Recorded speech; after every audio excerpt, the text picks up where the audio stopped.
की पेशेंट, अगर आपको आप जितने लोगों को अगर किसी को वीडियो देख रहे होंगे तो उनको ये पता होगा, सोरियासिस रहता है, एक्जिमा रहता है, जिसमें पपड़ी बन जाती है, खाल जो है ना वो हमारी स्किन के ऊपर मोटी पपड़ियां बन जाती है। यहां पर आप एक चीज देखेंगे, डॉक्टर जितनी भी आपको मेडिसिन देते हैं उन सबकी पीएच जो होती है वो हमेशा आपकी जो है 2 या 3 पीएच के आसपास होती है। बेसिकली हमारा फंक्शन ये होता है ऊपर की पपड़ी को हटाया जाए, क्योंकि जो भी दवाई हम देना चाहते हैं वो स्किन के ऊपर जाकर तभी आराम करेगी जब ऊपर की पपड़ी हटेगी। वहां पर इनका 2.5 पीएच का जो पानी है वो स्प्रे करने से अच्छा लाभ महसूस हो सकता है। इसीलिए जब उन्होंने आपको अपने वो एल्बम के अंदर वो चीज जो दिखाई थी उससे मैं काफी हद तक सहमत हूं कि अगर स्किन डिजीज है जिसमें एटोपिक डर्मेटाइटिस, सोरियासिस, सेबरिक डर्मेटाइटिस या हार्ड कोर एक्जिमा जिसके अंदर प्लाक्स बन जाते हैं, ऐसी 4 कंडीशंस के अंदर मुझे लगता है कि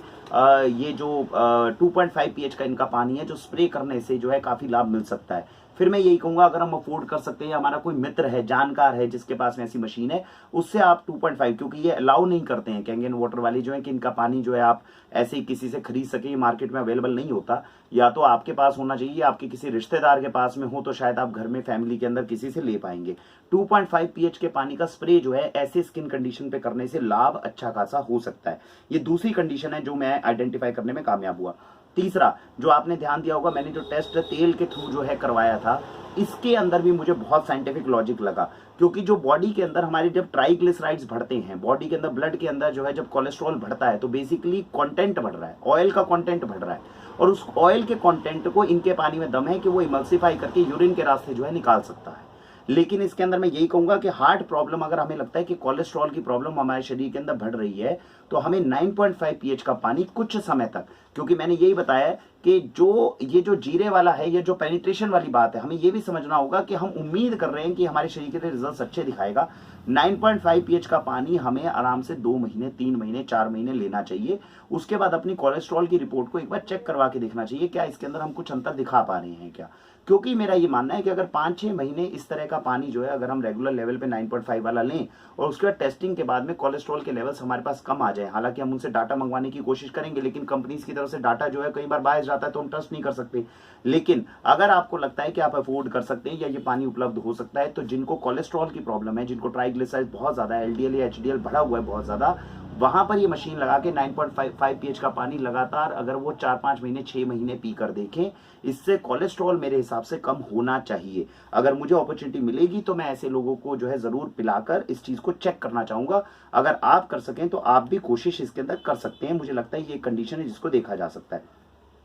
किडनी के अंदर जो है, क्योंकि बॉडी के अंदर जो है किडनी के अंदर जो फिल्ट्रेशन, जिनकी किडनी काम नहीं करती है या डायलिसिस की तरफ जाने की उम्मीद होती है, ऐसे पेशेंट्स जिसके अंदर आपको एक तरह से पता चल जाता है, या क्रेटिनिन के लेवल्स जो है, क्योंकि क्रेटिनिन जो है वो एसिडिटी से सीधा रिलेटेड होता है, अगर बॉडी के अंदर क्रेटिनिन के लेवल्स अगर बहुत ज्यादा बढ़ते हैं तो मुझे लगता है वहां पर इनका 9.5 पीएच का पानी जो वो ट्राई किया जा सकता है। वो क्रेटिनिन से रिलेटेड चीजों को न्यूट्रलाइज कर सकता है और किडनी को कहीं ना कहीं वापस ला सकता है और डायलिसिस पे पहुंचने से रोक सकता है। तो अगर ऐसी कंडीशन में आपके घर में कोई पेशेंट है जिसमें आपको लगता है कि किडनी के अंदर जो है क्रेटिनिन के लेवल्स बढ़ने शुरू, डेंसिटी वाला टेस्ट जो है वो भी मुझे बहुत अच्छा लगा, क्योंकि मुझे ये सच में मैंने इतना दिमाग नहीं लगाया था कि चूना लगाने से जो बॉडी की एलिजिबिलिटी बढ़ती है। तो अब जो है अगर किसी को ये लगता है कि कम उम्र के अंदर आपको बॉडी के अंदर आपको लगता है कि घर के अंदर कोई मेंबर है जो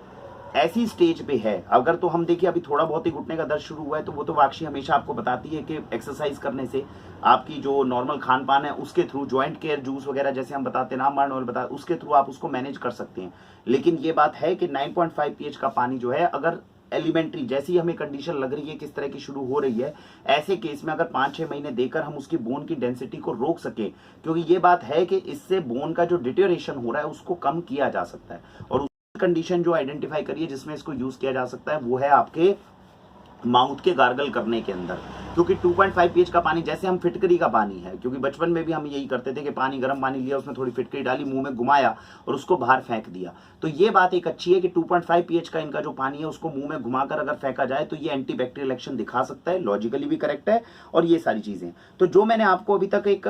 दोनों कंडीशंस के अंदर बताया, और वेजिटेबल्स को धोने के अंदर भी मुझे लगता है कि बहुत बड़ा है, क्योंकि ऑर्गेनिक वेजिटेबल्स अभी हम पूरे भारत में नहीं पहुंचा पा रहे। जब इतना हैवी केमिकल और पेस्टिसाइड स्प्रे हो रहा है वेजिटेबल में, अगर इनका पानी उपलब्ध होता होता है किसी भी माध्यम से हमारे पास में, तो वेजिटेबल्स को धोने के अंदर जो है, मैं बल्कि कोशिश करूंगा उनको दोबारा संपर्क करने की और डेमो इस तरह काम करके देखें कि वेजिटेबल्स को धोने के अंदर जो उनका पानी कोई अच्छा रोल प्ले कर सकता है क्या। मुझे पूरी उम्मीद है कि एल्कलीन वाटर के साथ में, क्योंकि पेनिट्रेशन भी रहेगा सब्जी के अंदर, अच्छे से केमिकल को धोने में भी एक अच्छा रोल प्ले करेगा और वहां पर जो है ये सब्जियों को धोने के लिए एक अच्छा रोल जो है हमारे पास में प्ले कर सकता है। तो ये सारी कंडीशंस जो मुझे लगता है, मुझे ये है कि अभी जो पानी का डेमो जो दिया गया है शुरुआत के लिए, ये कुछ कैटेगरीज है, अगर इसके अंदर हम इस पानी को इस्तेमाल करें और इससे हमें अच्छे रिजल्ट्स मिलने लग जाएं तो हाँ, ये इन कंडीशंस को जो है मैनेज करने में मदद कर सकता है। इनके अलावा काफी कंडीशंस है जो उन्होंने बताई थी, लेकिन मुझे वो कोई वाटर आता कैसे, जो पानी आता है आप जानते हैं साइंटिफिकली उसका जो मॉलिक्यूल होता है वो H2O होता है।